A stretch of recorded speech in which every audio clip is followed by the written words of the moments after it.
Well, it's almost like it's Christmas now because stuff's arriving, and today I've got a FSP.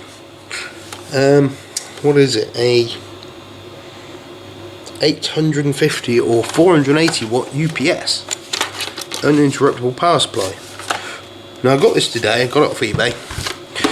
It was £40 delivered, brand new, but I'm assuming it's old stock, not new, because if I get ourselves a IEC, we'll plug her in, we don't get anything. There's nothing. As I say, it's going to take four hours to charge before I get it, but this has got a lead acid battery in, which it more likely has. It's not going to be too impressed about being dead. So, screw here. Got some very deep screws. Oh, it does actually reach. It's a bonus. Get all these out. What we're going to do, I'm going to measure the battery voltage as it currently is. And then we're going to measure it and see if it is actually charging the battery or not. Because if it's not charging the battery, then it's knackered. And suddenly it's not a good deal for 40 quid. 2, 3. We've got 3 screws. 3 screws. And the little one. Now that's on like latches. Oh, that's off. Which way up are we? Okay, that's upside down apparently. Let's do it on its side. The battery fell out. There's a battery. Let's put it this way up. They give us enough wire to... Right, there we go. That's about all we're going to see of it. Let me get some more light. Alright, so you've got a better idea what's going on inside of here now. You've got the charging side, or whatever is it. Sorry, that's too close. Charging side, where all the output plugs are. So you've got an input and 1, 2, 3, 4 outputs, telephone and a USB interface. The front panel, not a lot going on there. There's a button and an LED. And in the top, which I'm trying to show you, that's where the inverter is.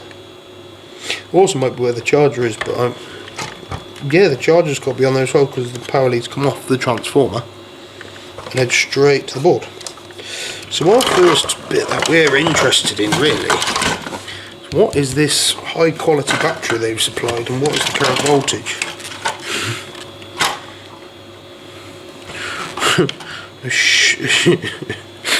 It's a Shimatsu valve regulated lead acid battery, 9 amp hours. That's good quality Shimatsu battery. Let's just check it back in its hole. So we'll get our multimeter. Let's sit down here, wide you up a bit so you can see the voltage. I'll point it out to you. Red to red, black to black, doesn't matter. Multimeters aren't picky. Ooh, that's half a volt, 0.468 of a volt. Ooh, 467 millivolt. Question is, when I plug this in, is this thing going to charge that battery? Don't know. Seems a bit jank the way it's currently set up, but may as well plug some mains into it and see what happens. Mains is in. Prong to battery. What have we got now? Oh, hang on. She's ramming some power into her. What? That's in millivolt. Sorry. Why is it putting 300 volts into that battery? So it's actually getting less and less. Surely not. What's going on here? No, the meter's quite happy. Can I change the range? Volts. 0.2. So the voltage actually went down since I plugged it in. If I push the button, does the voltage continue to go down? No. Apparently you're supposed to plug it in for 4 hours and let it charge. I'm not convinced. I think that battery's too flat and the circuitry's not going to do anything. It's actually cutting off. So what we're going to do is something different. Right here, we'll have to get set up slightly differently for this. Right, so we've moved to the other side of the bench / table. I've wedged the power supply up on this box so you can see it. And I'm going to plug the power supply in. Can't do because we've wedged it up at a funny angle. We'll switch her on. And we're going to go for voltage course. Let's bring it up to 14. 14.1 will do. Going to connect the live to the live. Oh, sorry, the positive to the positive, because it's not live, that's not how it works. Oh, come on. Can't get the clamps on. Why do they give me these horrible clamps? They're all bent and really finicky crap. Right, that's on the live side. Positive side, not live. And that's on there. Now we're maxing out. Bring the amps up. Huh? How have we got constant voltage? I'm confused. There's no way that battery's at 14 volts. And take this wire off. Is it really that knackered?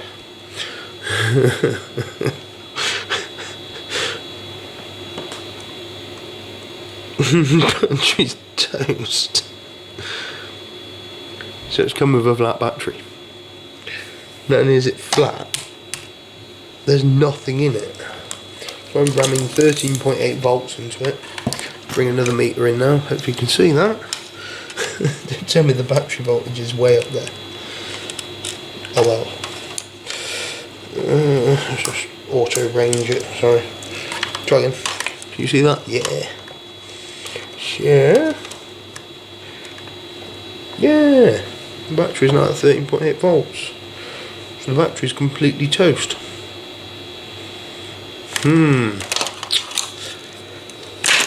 Let's bring it up to 14.4, which would be charging. That's 14.3. It's close enough. What would you say? Should we just leave it for an hour? See if it comes back? Don't think it matters that this is connected at all. Let me just plug that back in. Could actually, I'll tell you what, now we've got power going in. See if the inverter function, or the UPS function actually wants to work. There you go. It's going to beep because there's no mains coming in. Oh yeah, we're now drawing some current. Sorry, over here. 810 milliamps. It's going to beep at me furiously. It's now producing electricity, which I don't want now, so I'm going to switch it off. So the UPS side of it works, but the bit we need to work, the battery, is toast. So what we're going to do, well, what I'm going to do, and you're going to hopefully watch, is I'm going to leave this on for an hour at 14 volts and just see if it starts taking anything. Well, I've got a funny feeling that battery is dead. Right, yeah, I'll leave you to it for a minute. Welcome back to exactly an hour and 45 minutes in the future. We're still at 14.3 volts, we put nothing in. So, the phone's binging. Let's put the voltmeter back on.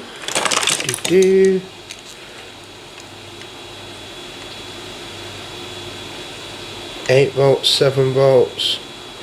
It's not going well, is it? So, in the meantime, I've been on eBay and I've bought a new battery. I haven't bought a quality. Let's unplug this because I've given up. It's not taking any power. So I've got rid of the Shimatsu brand battery, and we're going to go for a Yuasa. It was £18.99. It's not loads of money, but yeah, that is toast. Yeah, you try and turn the UPS on, it flashed once. The battery's flat. I'm not going to waste my time with this. We've got a new battery. It's £18.99, and I spoke to the seller, and yeah, he read it and was like, yeah, that's fair enough. He's refunded me the £18.99 for a new decent battery. So that's going to arrive Wednesday. Today's Monday. I'm not back till Thursday. So by the weekend, you'll have this video of repairing a not knackered, not broken UPS, but just a new old stock UPS, which you might find for cheap. This one was almost half the price of all the other ones on eBay, so I kind of took the chances with it. And yeah, fair enough, I'm going to get a decent UPS for 40 quid. Ideal. So when the battery arrives, we'll put it in and we'll see it working, and we're going to play with it and load it up and see what it does. Right, it's now Friday. I've forgotten where we left off with this. We took out the knackered battery, Shimatsu NP9 battery, 12 volt 9 ampere apparently, and the replacement has arrived. It is a Yuasa NP7 12 volt, so 12 volt 7 ampere. Now you think, well, that's going to be smaller, but put it next to the other one, exactly the same size, every dimension, so I trust this one to actually be 7 amperes, and this one's probably lying. Either way, this one's flat, this one's charged, so now we're going to stick it in, see what happens. So, basically just stuff it in the hole, like that, find the wires, and stuffed on good, nice and tight, yeah, they're pretty tight terminals, which is a bonus, and that's that. That's the last time we ever have to go in there, hopefully. Tie it all back together. Bit of force. It's not the greatest fitting together device. I'll try to get this thing on as well, haven't we? Is that upside down? That's upside down.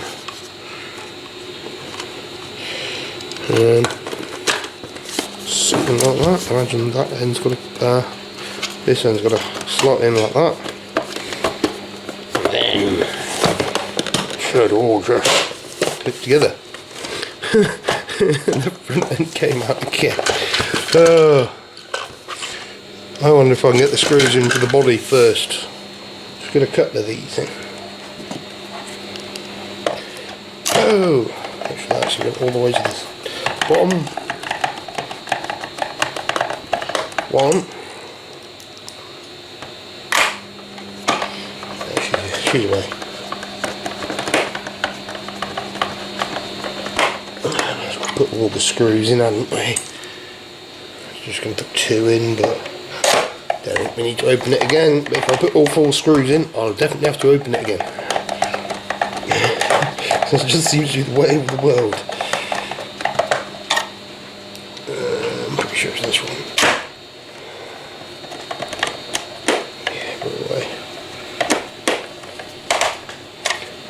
Right, this going to hook in somehow. Just go up there like that. There she is. No, it's still not wanting it. It's not really that good of a design that it doesn't quite fit together. Ah, it's gone. Hooray!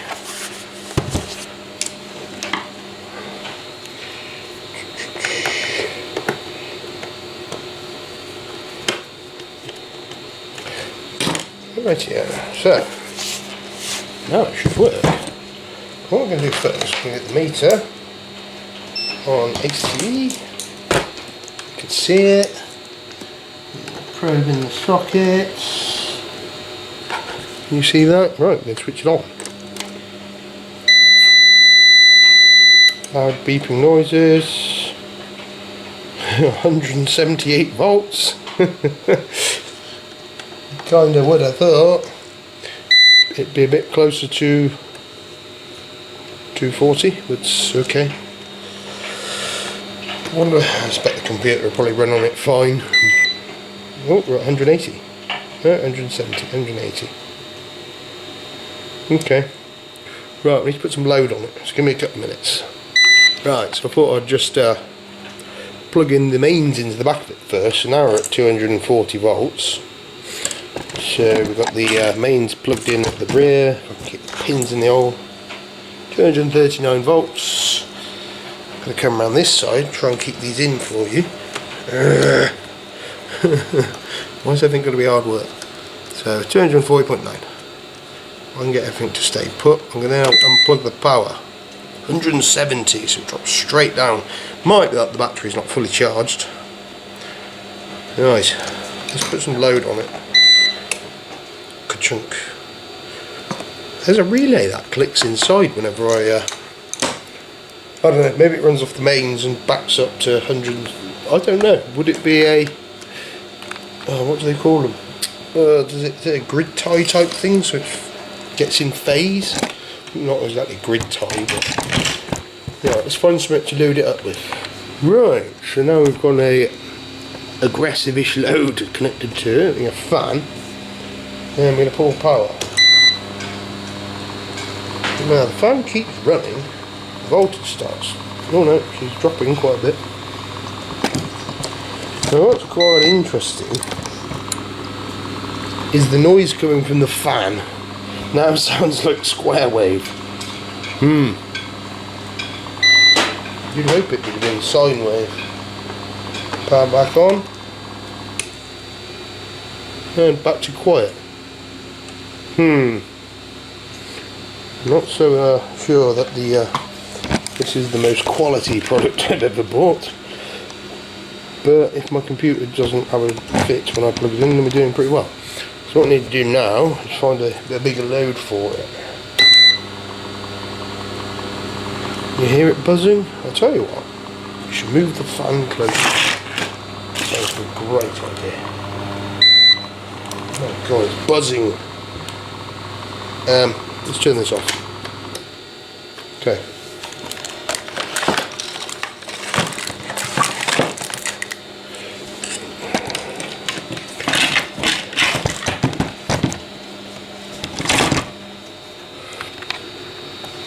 Right, so now you're right next to the fan. I'm going to switch on the UPS. You're going to hear the sound the fan makes.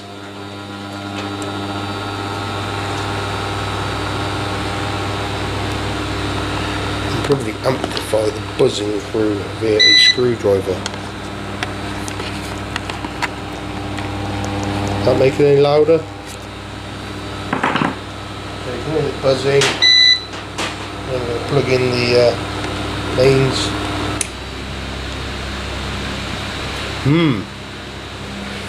So I always thought the UPS would be continually providing the power from the battery while a charger was charging the battery, but it doesn't appear to be the case. Interesting. Either way, I'm going to call it good. I fixed it. Might let it fully charge, but there we go. This is really bodgily wired in because I don't have any of the correct plugs for the back of it, so we're doing one of these. Don't try that. Right, let me call that good. I'll give it one more unplug.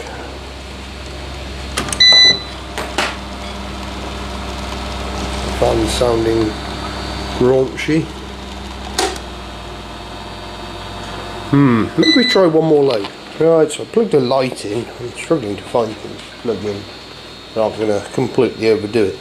So we have the light, which is now plugged in. So I'm going to plug the cable now. Plug it back in. Yeah, it seems pretty seamless. Seems to be doing its job. So, what anything else I can try? Right, so I've got one more thing that makes quite a bit of noise. The shaver. What is this going to do when I unplug it? Here we go. Oh. It still works, but it doesn't sound like it's working as well. Hear it?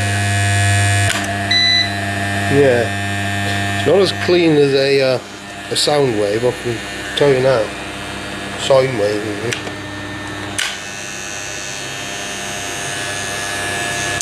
What if we turn it on when it's not? Oh no, it's working. Yeah, everything to do would be to get a scope out. Also, we want to have a look at. Surely not. What? Can't be. Currently running at 149 hertz. 50 on the mains. Unplug it again. 140. What on earth is it? This product is terrible.